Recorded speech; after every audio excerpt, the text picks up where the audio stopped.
Okay, hello. Hi, everyone. Welcome to this seminar. It is my pleasure to introduce Sid Dusty from University of Colorado Boulder. It is said that the paradigm in engineering is changing. We had so far empirical evidence. We had physics-based modeling. We have theoretical approaches, but now the fourth pillar is data-driven modeling. She's going to talk about how to apply data-driven modeling to one of the most fascinating topics in geotechnics. This is liquefaction. It's when the soil starts not behave as solids, but they start to behave as liquids, and many times induced by seismic action or whatever. This is really important for tailing dams, embankment dams, but also for buildings and structures. And she will focus on the interaction between the soil and the structure. Let me summarize her bio. Professor Sid Dusty, Associate Professor in Geotechnical Engineering and Geomechanics at the University of Colorado Boulder. She obtained her undergraduate degree at Cornell University and graduate degrees at the University of California, Berkeley. She worked briefly with Arup and Betzel on several engineering projects in the US and around the world, spanning seismic design of underground structures, foundation, and slopes. Her research team at Colorado University studies the interaction and interdependencies among infrastructure systems during earthquakes and climatic extremes, seismic performance of underground structures, triggering consequence and mitigation of the liquefaction hazard at local and regional scales, impact of compound climate seismic hazards on geotechnical infrastructures. And she is recipient of important awards like the 2018 Arthur Casagrande Award, the 2021 Walter Haber Civil Engineering Research Prize from American Association of Civil Engineers, and the 2025 Distinguished Lecture Award from EERI. So thank you very much for accepting to deliver this talk. We are going to listen to you. The floor is yours. Thank you. Thank you. Thank you so much for the introduction. Buenas tardes. It's really a pleasure to be here and to visit your amazing campus and lab. It's truly a pleasure. I'm happy that I have this opportunity to share my team's research related to mitigation of this hazard, liquefaction, seismic liquefaction. But before I start, I would like to acknowledge the funding agencies, the centers, the colleagues, the volunteers that made this research possible. In particular, I want to acknowledge three names, my former PhD students that are mentioned at the bottom here. Now Professor, I don't know if this is not working. Let me use the mouse. Now Professor Yue Huang and Caroline Bessette and Liane Brito. These are my former PhD students whose work I'll be presenting today. So this is really their research. All right, so as you all know, previous earthquakes have provided many examples of how seismic liquefaction can damage the built environment, in particular buildings that are on shallow foundations. In terms of excessive settlement or rotation of the foundation, that's very common. Now, the current state of practice for estimating the settlement of the building, that's one of the main design parameters that we use for foundation design, still relies heavily on empirical procedures like the one produced by Ishihara and Yoshimine that assumes free field conditions, meaning that they essentially ignore the presence of the building altogether and estimate volumetric strains in individual layers, kind of like how we estimate consolidation, and then adds them up in each of those layers to get the total settlement at the surface. That's what we typically use in design for estimating the settlement resulting from seismic liquefaction. So this is assuming free field. But previous earthquakes have repeatedly shown that these methods are unconservative and inaccurate because soil structure interaction, or what I'll be referring to in this presentation, under SSI, this kind of interaction underneath buildings on shallow foundations can change the mechanisms of deformation that are active below the footing compared to the soil in the free field. And those mechanisms are not included in free field-based volumetric strain type procedures like Ishihara Yoshimine, and therefore they give us the wrong answer, right? So to address that gap in the past 10 years or so, in my team, we have been developing, in this case, the first probabilistic procedures that estimate the settlement of the structure and the differential settlement in terms of rotation, accounting for SSI for the first time in 3 dimensions, and all the mechanisms of deformation that are actually active below the structure. These procedures are based on more than 63,000 three-dimensional soil structure interaction analyses. They were validated and calibrated with centrifuge experimental results. And when combined with our ground motion prediction equations, they can be applied to all tectonic environments. So that was a major improvement. And recently, we extended those procedures. These are probabilistic procedures that we extended into estimating the likelihood of liquefaction triggering to begin with, and mitigation with simple methods like densification, with simple geometries, again, accounting for SSI within a unified framework, really redefining the demand and resistance, not sticking with traditional approaches that were based on peak ground acceleration, for example, and now taking into account the layering and the interaction that occurs between the soil and the structure. But there's one caveat to these procedures that we published in 2019, and then for mitigation and triggering in 2022. The main limitation in these procedures is that they primarily assume that we're dealing with uniformly layered deposits of primarily clean sand. And if I ask the geotechnical faculty here how realistic that is, I think that they would mostly say that it doesn't exist in reality. It's very rare to find clean sand to begin with. Right? In reality, this is what soil deposits look like. That the top, I've included a simplification of it. In many of our most advanced procedures is a uniform layer of clean sand. It may have some layering above and below it, but in reality, there is a lot of stratification, variations in fines content, in thickness of the layer, in terms of the density, continuity of the layer. All those things change. And that affects the extent of pore pressure generation and shear strains that we accumulate in the layers and therefore transfer to our structures. Right? So most of the procedures that we have available, they ignore interactions between layers, and they consider individual layers in isolation to tell us whether we are going to have a problem in terms of triggering of liquefaction or not. But we've seen in recent case histories, for example, Christchurch, New Zealand, that those assumptions can lead to a lot of error. And we know that by now in terms of triggering, but we don't know what are the implications in terms of consequences of liquefaction when we are estimating deformations, when we are mitigating the hazard. What are the implications of ignoring interactions between and among soil layers that are very heterogeneous? So that's one issue. Another thing that I just want to quickly mention, and I will not cover this topic in more detail for today, but I will mention that one of the other problems in our procedures is that they assume that the building is in isolation. The building is alone, sitting in the middle of nowhere. And there is plenty of evidence in previous case histories in urban areas when we have an earthquake and the occurrence of liquefaction affects our buildings, that the proximity to and the properties of the neighbors affects the magnitude and orientation of rotation of the building. It affects it a lot. It's not just a small factor.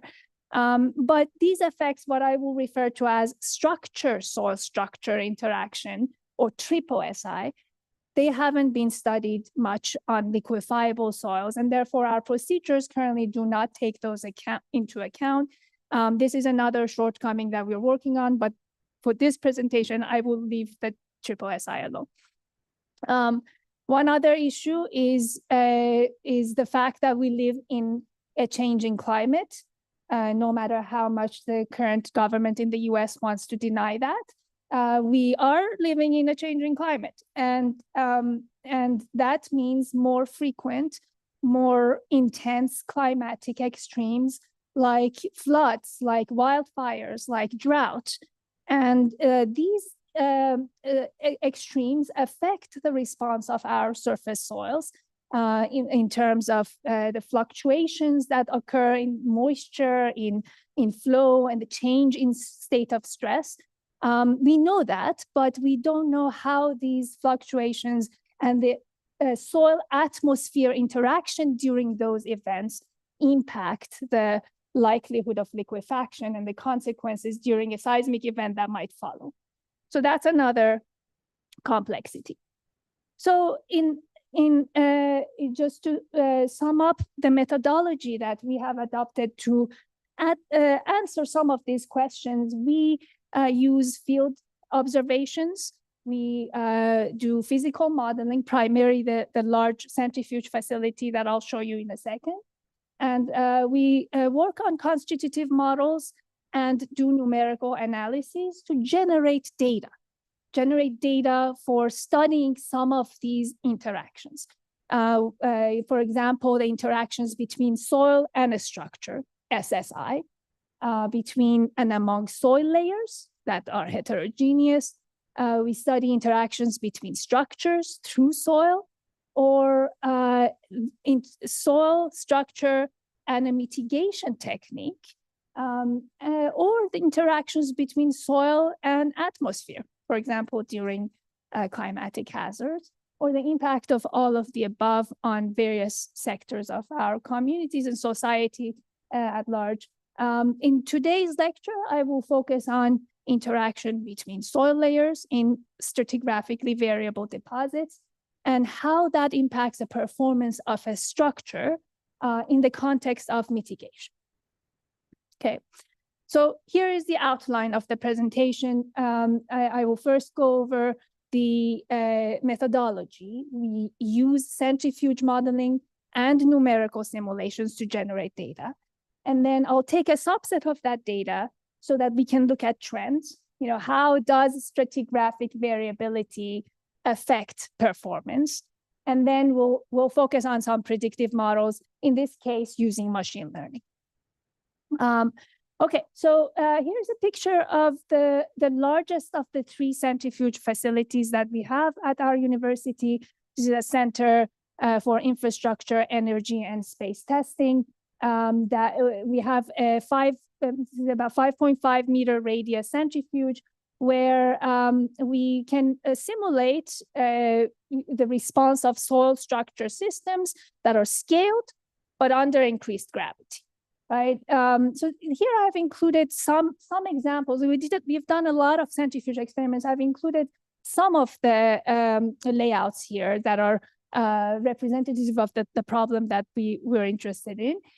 So there are profiles with uniform layers of saturated clean sand, where we studied the response with no structure present. Then in some tests, we introduced a thin silt capping layer, or sometimes we varied the thickness of that critical layer. Sometimes we introduced a structure or a geotechnical structure like an embankment.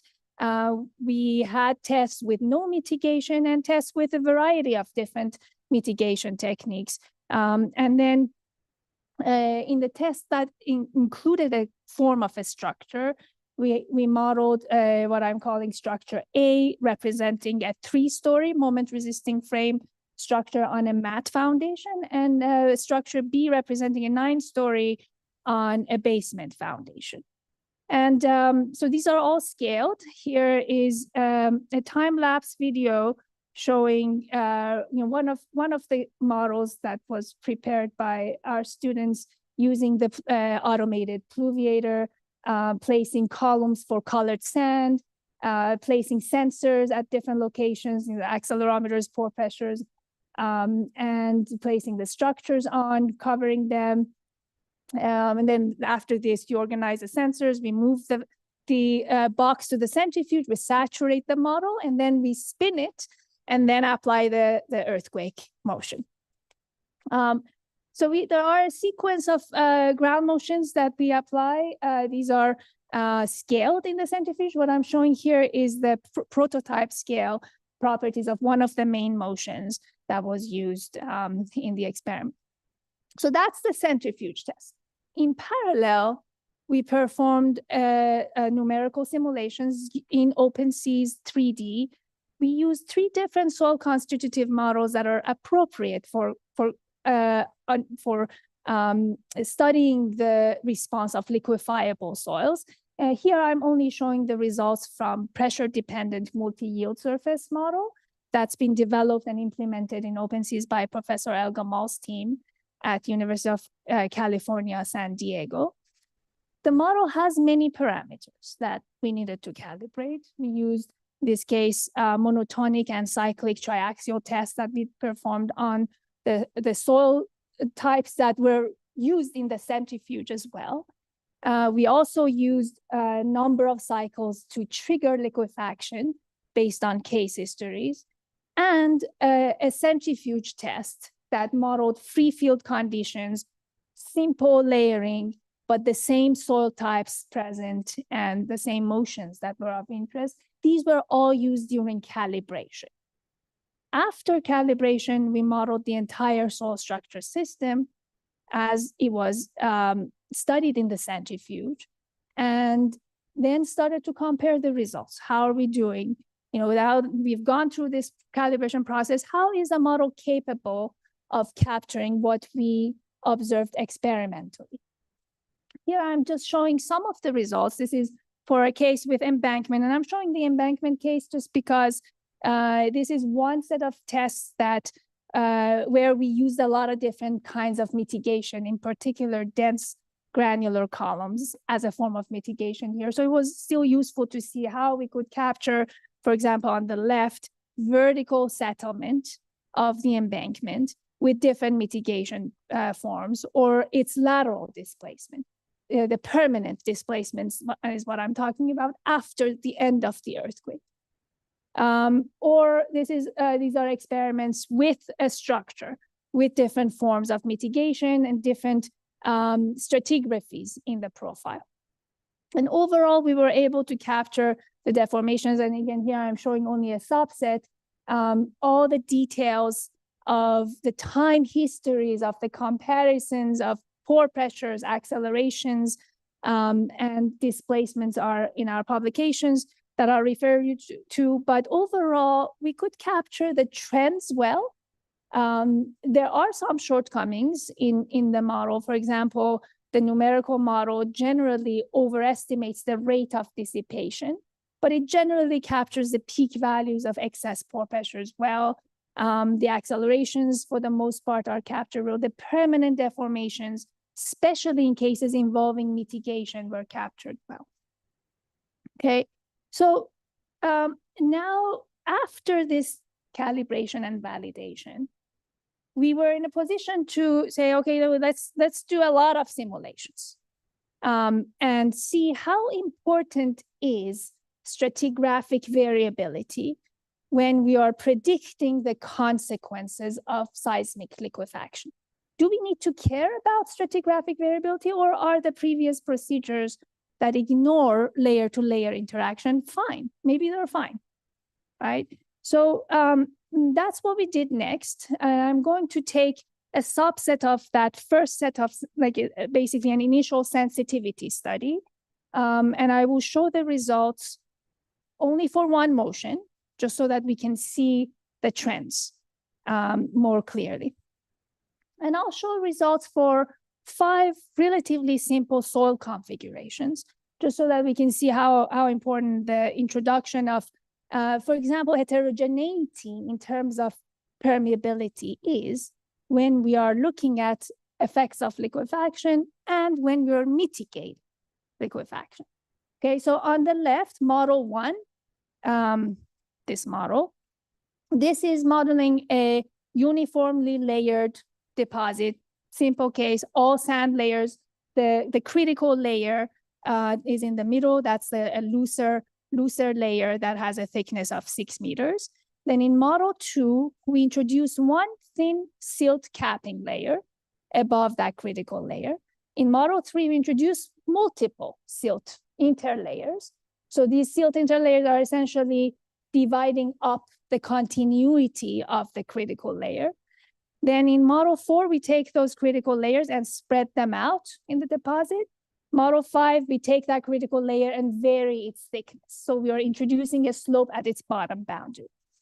Then we have the structure A that we had tested in the centrifuge before, modeled here. We also modeled structure B, that 9-story building. Some of these simulations had no mitigation, and then we introduced different forms of dense granular columns as a form of mitigation.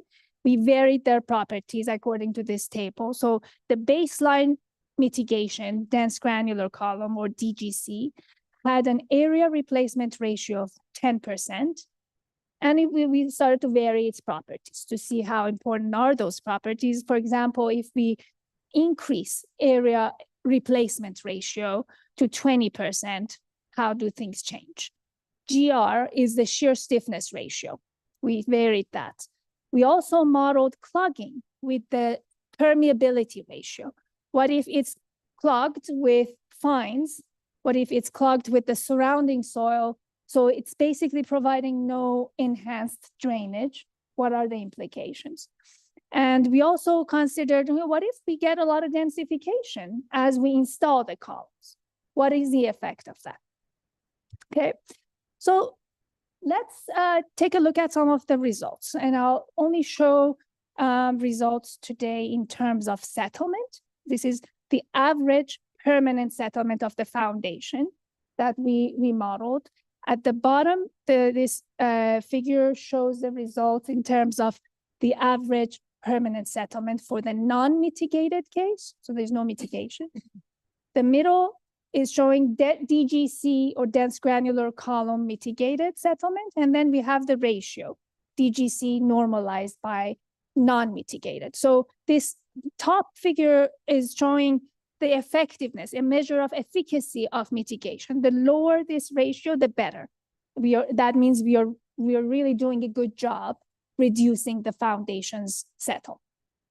Okay, so showing the results for the first soil profile that had no complexity, uniformly layered deposit of clean sand. This is where we get about 20 centimeters of settlement that we mitigated relatively well, though not exactly to the design limit, but it was reduced.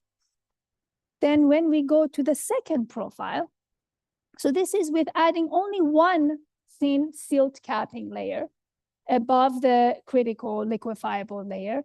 And we see that this notably amplified the settlement of the foundation. And the reason is, you know, when you have a silt layer, there is a sudden change in hydraulic conductivity that slows down dissipation of excess pore pressures and amplifies strength loss, increases the deformations that occur below the foundation, right? So this is kind of expected. We got higher excess pore pressures and we got higher settlements.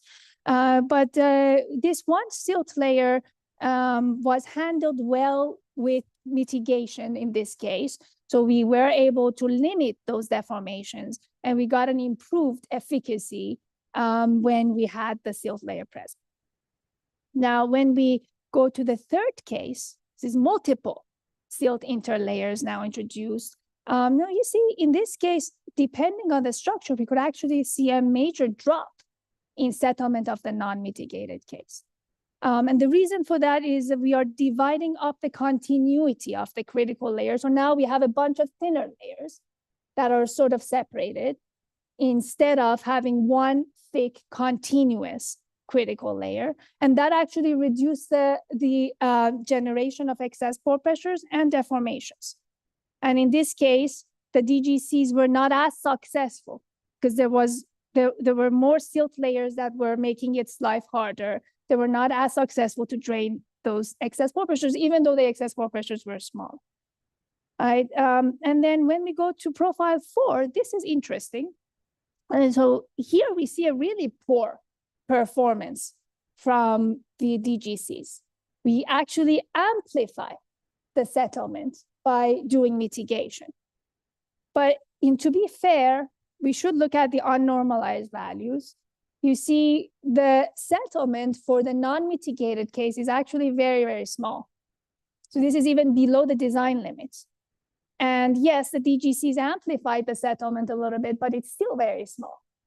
But let's see what happened during this particular motion. And for this profile, we have a thin liquefiable layer at great depth that is generating large excess pore pressures, generating large shear strains. But in a way, it's kind of base isolating the soil at shallower depths. And they're not getting as much seismic demand because the soil at greater depth liquefied. So as a result, the soils that are in the vicinity of the foundation, within its influence zone, did not have to go through severe excess pore pressure generation and strength loss and deformations. And then as a result, we got very small settlements. When we introduced the DGCs for the same profile, the excess pore pressures and shear strains were redistributed a little bit into the denser layers in between, and that slightly amplified the deformations. But still, this is not a big deal. It's still within the design limit. But this is perhaps one case I would have said maybe mitigation was not necessary. Because when we get to the point of ground improvement, it is a very costly process. And then the last profile is where we varied the thickness of that critical layer. We see now we have an amplification in permanent settlement and also in tilt that I'm not showing here because there are non-uniform shear strains, especially accumulated in the direction downslope. So we are amplifying differential settlement and to some extent the settlement. But the good thing is that DGCs were effective in limiting those asymmetric deformations for the most part. Okay, so this is just for a subset of the simulations, very specific conditions. I'm going to show some of these results in terms of, what are the effects of different mitigation properties in general for this condition, both buildings A and B included, and I'm showing only the displacement ratio, DGC mitigated to non-mitigated. Again, that measure of mitigation efficacy. Starting with the baseline mitigation. So this is one that had area replacement ratio of 10%. It's providing some drainage. And we had, what about 0.6-ish for the ratio. When we model clogging with a KR of 0 or 1, so this is when DGCs are not able to drain, then we see really poor performance from the DGCs in terms of settlement of the foundation. In fact, we're not really getting any reduction in settlement. And then when we amplify drainage by increasing area replacement ratio, we see a drop in an improvement in settlement ratio. Increasing the stiffness ratio did not change things that much in terms of settlement. But the best performance was when we combined drainage with ground densification. Similar trends were observed in terms of differential settlement, but I will refer you to this publication over here. We just submitted the proof, so it should come out very soon with more details, looking at these trends in terms of settlement, differential settlement, accelerations, pore pressures. All of those are discussed in the paper that I will refer you to. so that I can reserve some time to talk about machine learning. Okay, so after this initial sensitivity study, we were in a position to start to do a larger set of parametric study where we could start to work toward predictive models. And there are different ways of doing that, but I will also go over some of our previous procedures so that we can together see the pros and cons of some of these approaches. We started with 2 sets of parametric studies to look at ejecta potential, but also deformations in the free field and below a structure. These parametric studies included more than 19,000 single column simulations. So that is for free field response. And in parallel, 4,000 soil structure interaction, 3-dimensional simulations where we determined the input parameters statistically through quasi-Monte Carlo sampling, and we monitored accelerations, shear deformations, excess pore pressures, just so that we could start to work toward better probabilistic models of performance, but now in more realistic soil profiles, in contrast to our previous models that had very simple soil profiles that didn't have a lot of stratigraphy. Okay, so here is the list of the things, at least for the SSI models, the list of parameters that were sampled in the quasi-Monte Carlo sampling process when we were designing our numerical simulations. We varied the soil types, soil profile, the stratigraphic variability was considered, mitigation properties and geometry. So we focused mainly on dense granular columns because they combine drainage, densification, and shear stiffness. So you could vary those and they could sort of apply to different mechanisms as well. For example, if you're using in your project prefabricated vertical drains, that would have a very small shear stiffness. So you could treat it like a dense granular column without a lot of stiffness. And depending on whether you're densifying the soil or not, the densification piece will drop out. So it's a general mitigation technique that is useful for a parametric study to consider. We varied the ground motions. Of course, ground motion is one of the dominant factors in most of earthquake engineering problems. So we took that into account. Foundation, structure properties. Also for the structure, so I remember I showed you 2 simple structures that we had used in the centrifuge, multi-degree of freedom, but they were gross simplifications of real structures. Now we moved on to real structures. We modeled typical reinforced concrete, steel, and wood frame buildings that are good representatives of the building stock in seismically active regions of primarily United States. That led to about 100 model configurations. We applied 21 motions that were sampled from a much larger database to these 100 models. And we considered for each configuration, we considered one case with no mitigation and one case with mitigation. So that led to about 4,000 3-dimensional soil structure interaction simulations. And now we had the data that we could use to think about probabilistic predictive models for use in more realistic profiles. So now the question is how to do that. There are multiple ways, and I'll show just for context 3 examples of our own team's prior work in this area. On the left, Bullock et al., one of my former students that developed probabilistic models for foundation settlement. But the structures were very simple. The soil configuration was primarily uniformly layered deposits of clean sand. Then Tisnado et al., we developed probabilistic models of liquefaction triggering when mitigated with dense granular columns. These did not include any structure. And then Wang et al., we developed models for building settlements on soils that had densification, again, on relatively simple soil configurations. All of these prior results, we used the lasso, which is a form of machine learning, but relatively simple. It's very close to a classical regression, has a functional form, and is useful for, for capturing nonlinear patterns, but not too much complexity in the data.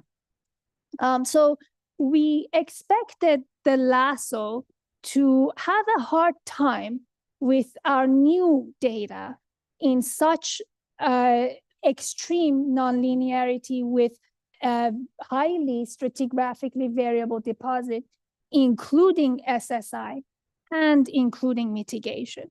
So there are too many parameters here.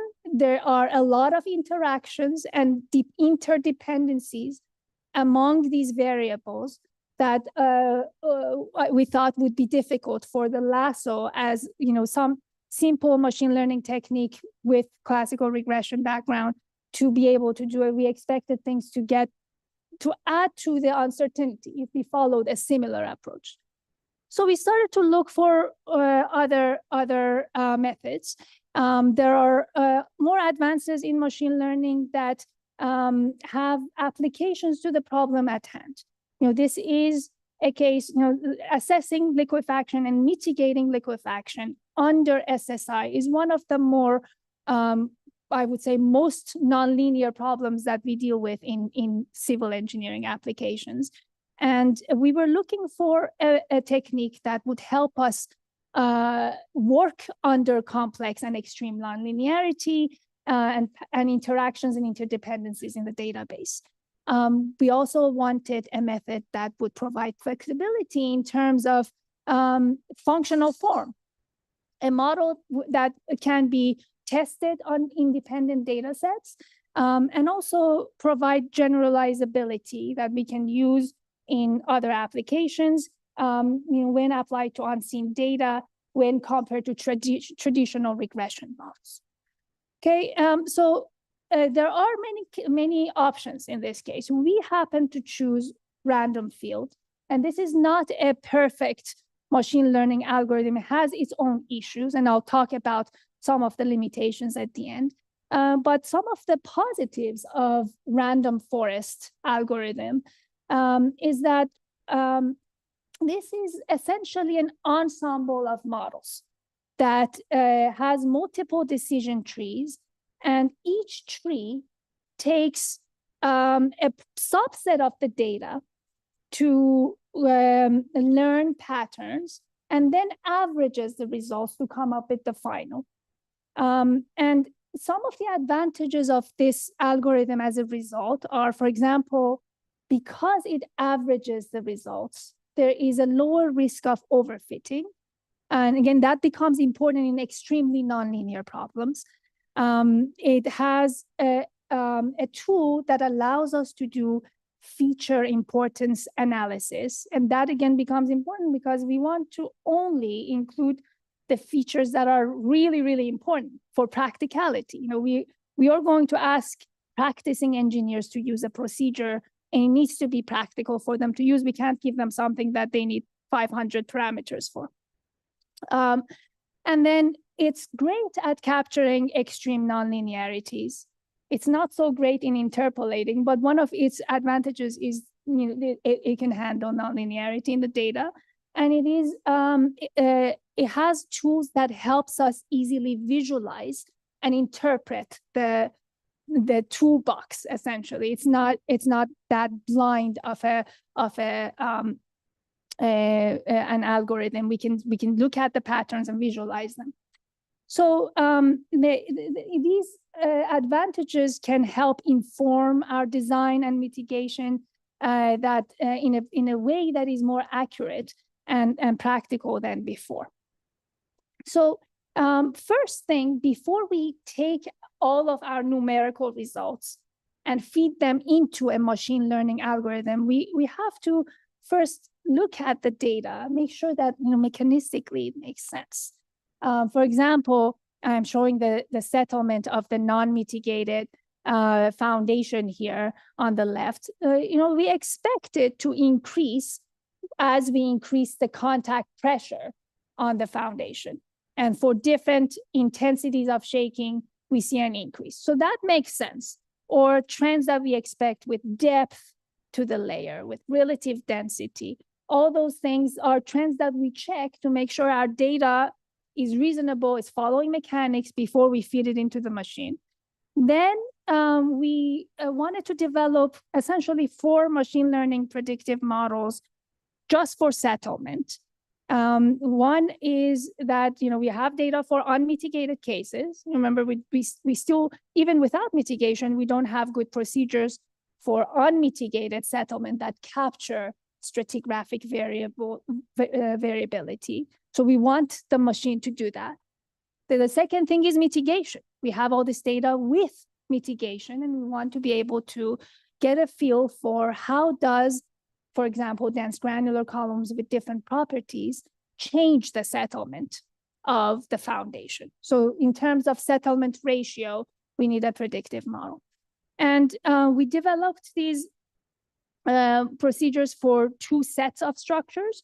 We had one set of models for reinforced concrete and steel structures, and another set for wood frame structures that are very common in the US. They're much lighter. They follow different trends in terms of behavior. So it actually helped us reduce the uncertainty if we treated them separately compared to reinforced concrete and steel. Okay, so then we took the model and we fed the numerical models into, let's say, the algorithm for random forest. And we gave random forest 300 input features to look for, to see how important are those features in predicting the results. And then we started to narrow down the list because we can't leave all 300 for an engineer to plug in. We need to select, what is most important. In that selection process, we think about simplicity, practicality of what is actually easy for an engineer to estimate during design process. Also, the tool that the random forest provides, it helps us rank the importance of different features and their contributions. So we look at what is really making a big difference, what is not. Physics is important. That's why these are physics informed. We follow mechanics, trends that we expect from analytical solutions for at least static problems of foundation settlement or previous studies that looked at mitigation, looked at mechanisms of deformation due to liquefaction. So physics is there, and predictive accuracy of the test set with different input features. For example, you can remove an input feature and see how does that impact the accuracy of the model. And if it does mess things up, you can put it back in. And one other important thing is the choice of ground motion intensity. I won't get into that today, but if there are questions during questions, I can come back to it. But we essentially, this is a long process of on our own determining what is the most important ground motion intensity measure for the machine learning algorithm to use. That's something that we do on our own end because it needs to satisfy certain criteria in terms of efficiency, sufficiency, and predictability.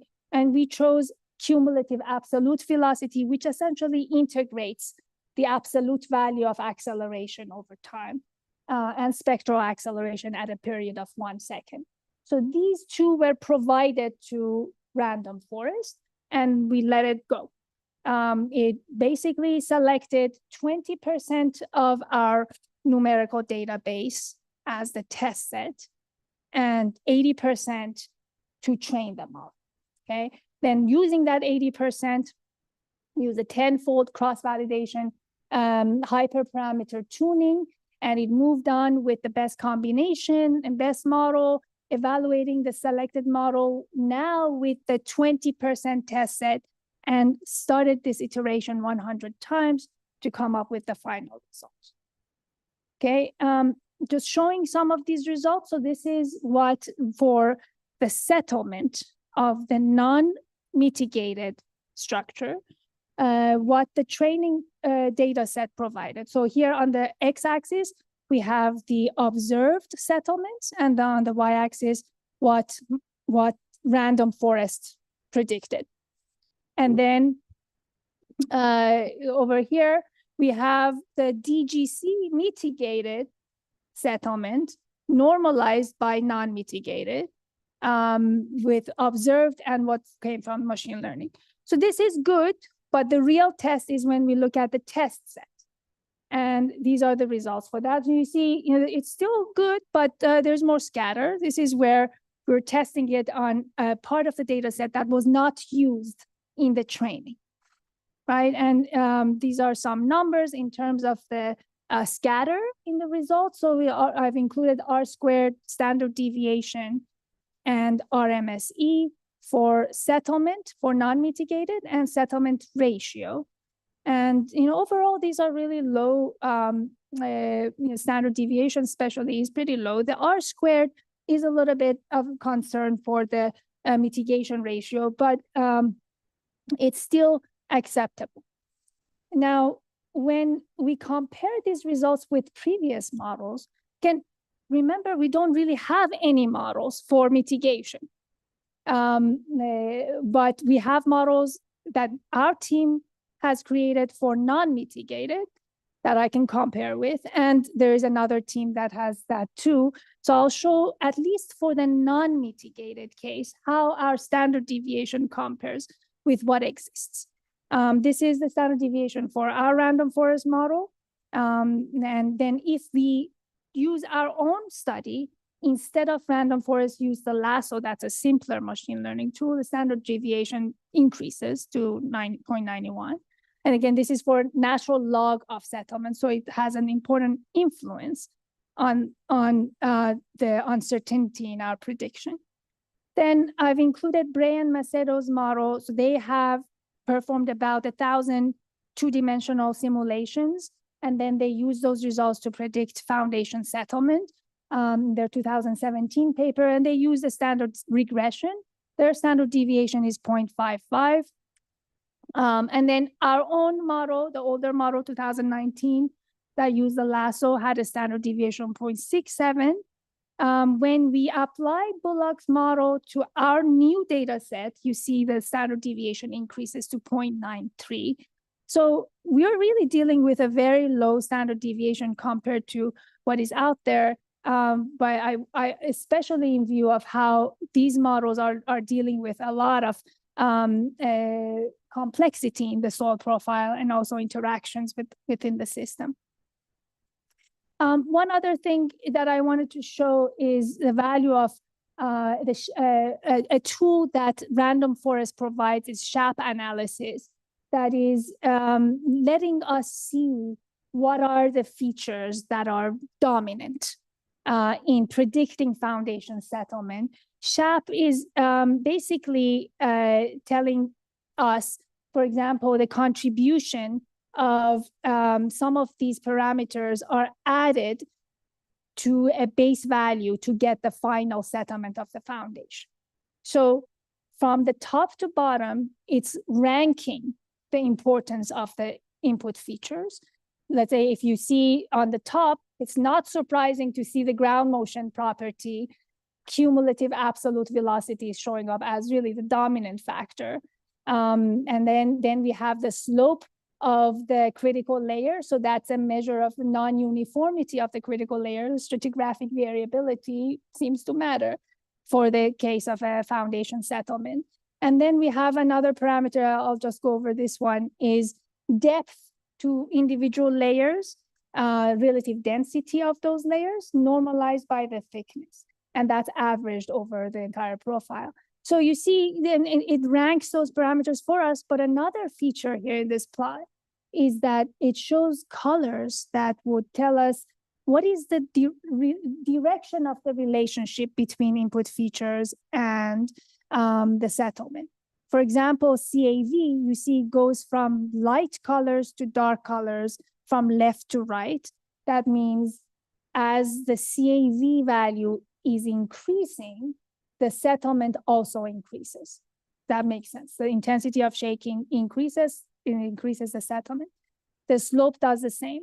But this ratio here, as it goes from lighter colors to darker colors, it goes from right to left. That means as this ratio increases, settlement decreases. It has a negative value on settlement. And that makes sense because profiles that have a shallow, loose, and thick liquefiable layer experience more settlement, and the opposite leads to less settlement. So this is just in general a useful tool to see, things are mechanistically making sense. What are the dominant features and what is their relationship? Are they increasing or decreasing our settlement, especially when mitigating the hazard in terms of what properties of DGC are having a positive or negative influence, and by how much that can have an important influence on our design decisions, right? And the last thing I'll show is now coming back down to earth, real case histories. This is a geotechnical problem. There are a lot of uncertainties in the real world. We are modeling everything really simplistically in OPENSEES, or even in the centrifuge is really not nearly as complex as what is experienced in reality. So it's very important that we check things with real case histories at the end of the day. However, there are not many case histories for the problem at hand. We could really only locate two. And this is really ridiculous that I'm even trying to show you any results with two data points, but I'll do what I can. These data points are cases from 99 Kocaeli earthquake. We hope that there is more data now after the recent earthquake in Turkey. The issue is the data that's available is either not with CPT traces, where we could see stratigraphic variability in the deposit, or the building is not on a shallow foundation, or the CPT is not close to a building. It's far away.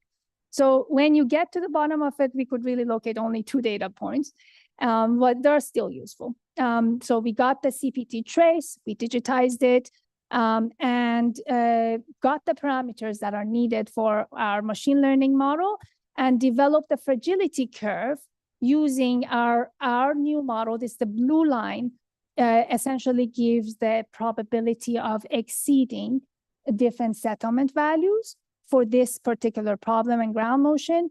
And the dashed black line is our previous model, the Bullock et al., that could provide a fragility curve, but it was based on simpler soil profiles that did not have a lot of stratigraphic variability. And the red line is a settlement that was actually reported from that case history. And the same for another building in that same earthquake. We see that, with these two case histories, it seems like our model is getting closer to what was observed in terms of probability of 50%. It got closer to what was observed, but this is not enough. This is not statistically significant for me to say we're definitely doing better in terms of capturing case histories. We definitely need more data, and until then, this is an improvement to the previous procedures, but the validation exercise needs to improve as more case histories, especially with CPT, become available near buildings. So everything I showed today was for settlement alone. We've also developed models for differential settlement that some argue is even more important for design. One thing that occurs when we try to mitigate the settlement and tilt of the building is that at the same time, the accelerations get amplified, and that can hurt the superstructure in terms of the acceleration demand in the structure and the drift. And that's something that we need to be mindful of. The building code doesn't really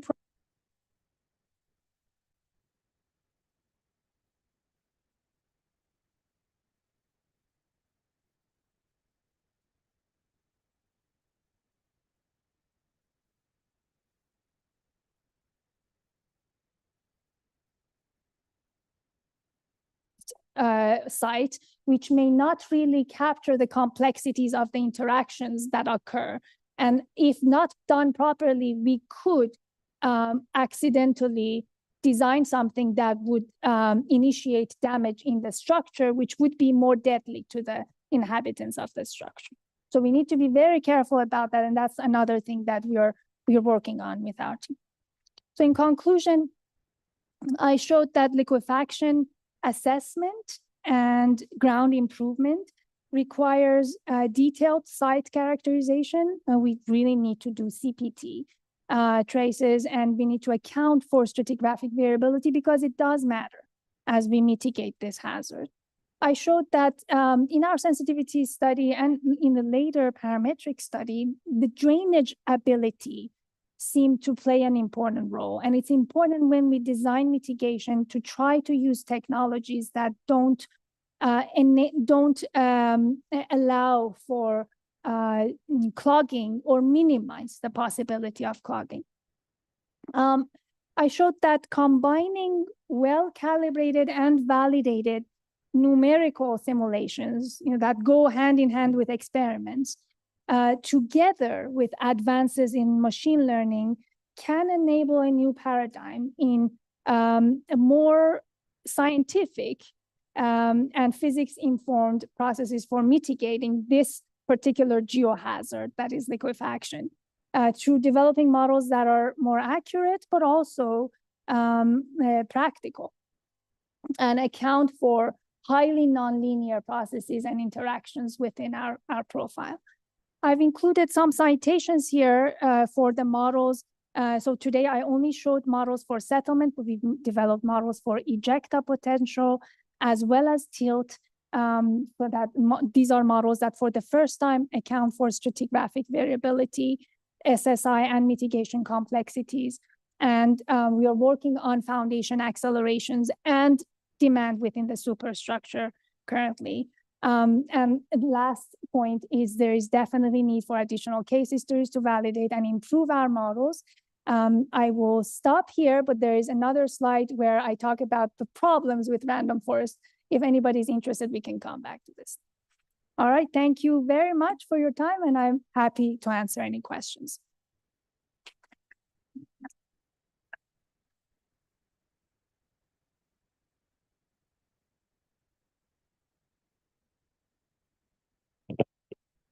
Thank you. Thank you very much for this nice presentation. I don't know what is more amazing, if the problem or the methodology. You combine numerical methods, centrifuge test, and with all the machine learning and these things. Is there any question in the audience? Or should I check in? No? Yeah. One question. Okay, so thank you very much. I will try to do my question in English. I'm Emmanuel from Keller Company, so probably you know very well how we do it. As you can imagine, I am interested in ground improvement, of course. So coming from the last topic that you introduced about how you can classify the features for those very advanced statistical and in artificial intelligence procedures and so on, I was wondering how you managed to select the feature for ground improvement. Basically, because you introduced how vertical drains works. If I remember, you put a couple of situations with the permeability ratio of 1, 0, and 100. But we know in Keller probably that we can manage to get a little bit higher ratio, probably 150, even 200 or so on. So have you investigate or look more deeply in the impact, because it's really important, the drainage capability of those vertical drains, and in the same way, if you have investigated the same for the stiffness ratio, I mean the GR. That's my question. And thank you very much. Really impressive, all the investigation and so on. Probably I was wondering if there's another similar research in the world, because I've never seen something relating centrifuge physical model, numerical, artificial intelligence, and all the stuff in one research with one team is amazing. So congrats for that, and that's my question. Thank you so much. And your English is amazing, by the way. Going to your first question. Yes, so the first set of simulations that I showed, the initial sensitivity study, was only with a narrow set of data. And you're right, we only looked at 100 K for permeability ratio, 100, 0, and 1, just to see how important they are. But then when we designed our parametric study that then led to the machine learning process, there we really provided a spectrum, and we looked at what ranges are expected. We went a little bit higher than 100 and a lot of values in between 100 and 0 and 1, so that the machine could essentially learn the patterns. And it was one of the main controlling parameters. Now, one could say, one disadvantage to that is, knowing exactly what that permeability ratio is for predicting the performance is an issue. We are using, for the most part, CPT correlations for getting permeability, and that adds to the uncertainty in the prediction. So that's still an area where we need improvements. But it is one of the main features that did show up, and there was enough resolution in our data to capture the trend. That's a very good point. Your second question as to whether there are other teams working on within the liquefaction world. We're just really lucky that we have access to a few things in our universities. One, we have amazing PhD students, but a lot of people have that too. We have a centrifuge facility that lets us do this kind of testing. And we also have access to high-speed computational power to do parallel processing within our institution.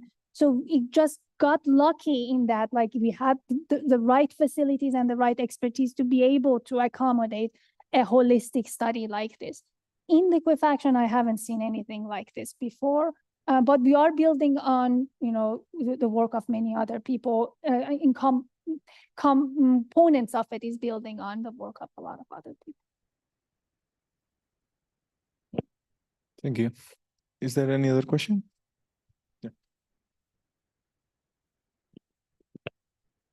Yes, thank you for the lecture. It was amazing. My name is Rafael Jimenez, and I joined my colleague in the congratulations. No, I had a question. It seems like, it seems like you take a slightly different approach to the problem of liquefaction. No? Traditionally, a lot of emphasis has been made on analysis of case histories. You have emphasized the importance that they have and try to learn from them. And, basically, relatively simple models try to be calibrated to match that reality. No? Now we go to a different approach in which we try to substitute that with numerical modeling, with small-scale tests in the centrifuge, etc. And I had a question of how do we reproduce important aspects related to, for instance, geology. I'm thinking about the age of the formations. That's an important issue in liquefaction. Early models had an influence or tried to consider if it was of more recent origin, not so recent origin. How can we introduce that in your research, for instance? That was my question. You pointed out one of the main limitations of most works that don't have enough reliance on case histories. So we cannot capture that in the centrifuge. We cannot capture that in our numerical simulations unless they're calibrated against case histories that are in a spectrum of geologic age deposits. So I expect that to affect the uncertainty in our predictions, and to a large degree, we don't know enough to even quantify that uncertainty, but it's an important and future direction. I think, we are putting together a document with one of my other students. We're working on regional predictions of the liquefaction hazard, not consequence, but triggering of liquefaction. And we are putting together a document for what the future collection of case histories should look like. Because we all for a few years we thought Christchurch, New Zealand was the holy grail of case histories, but there are so many problems associated with how issues about geology and also quality of CPTs were documented, or in terms of ground motion recordings, in terms of the location of water table. So that's another thing that needs to be added. We need to focus on, especially also instrumenting sites that have an older geologic age, and we expect seismic activity to get better insight on that. So it is an important problem. Thank you.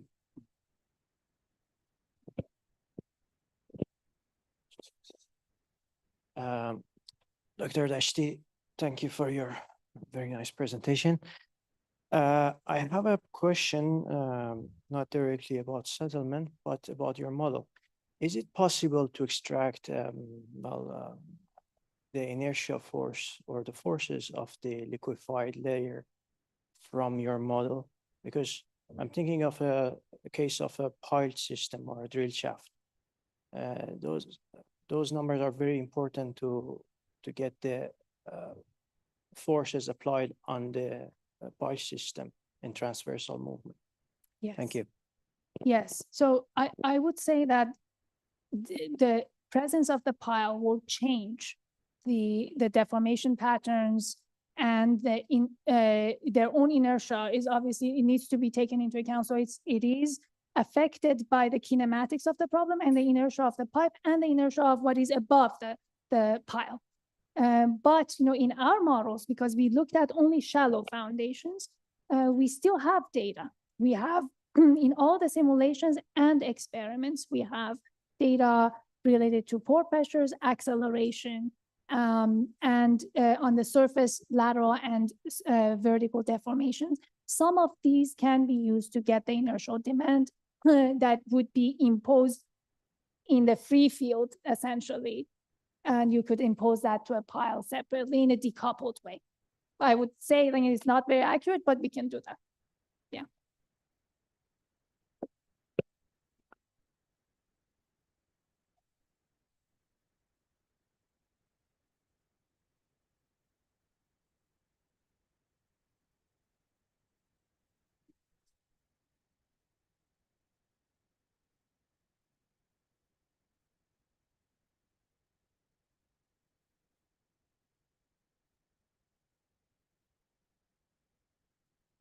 Yeah, no, you're right. So I think in some cases, we can look at two-dimensional simulations.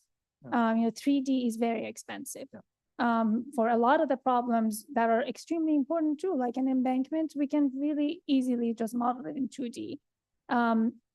There are challenges associated with more stratigraphic variability into the page, with two-dimensional shaking, all those things. But I think at least to start with, we still have a long way to go with one-dimensional shaking. We can learn a lot from two-dimensional analysis, and that would drastically change the access to data. Yeah. Okay.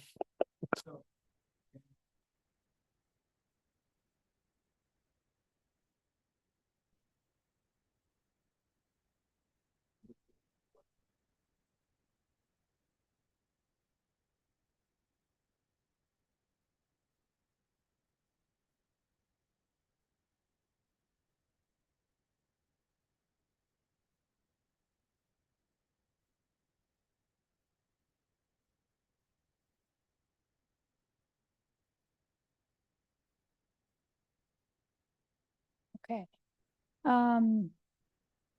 Yeah, so let me see.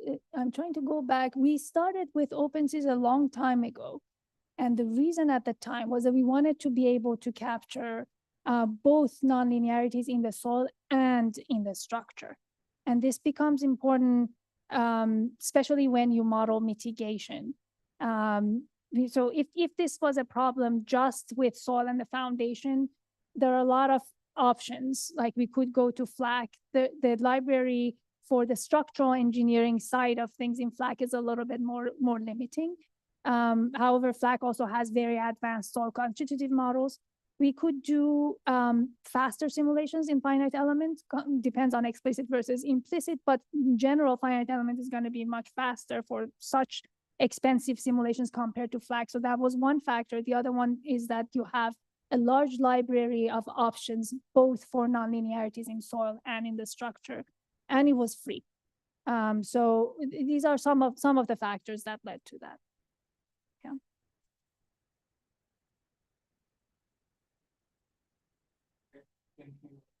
Thank you again. Thank you very much. Yeah, if I may suggest, you say that you need more data in the future. I hope that this will be because there are fewer failure cases, but more sensors. Okay. Yeah. Okay, so thank you very much. Thank you for the audience, and it's a pleasure.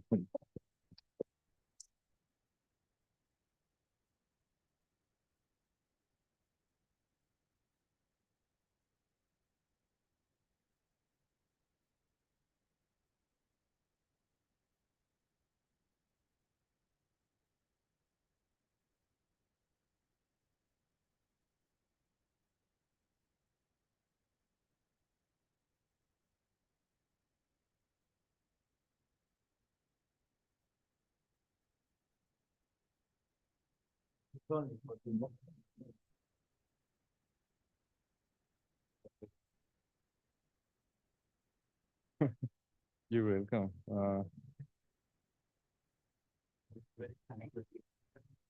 Nobody use this anymore, but I have some remaining from this. Yeah, I'm working for. I'm based in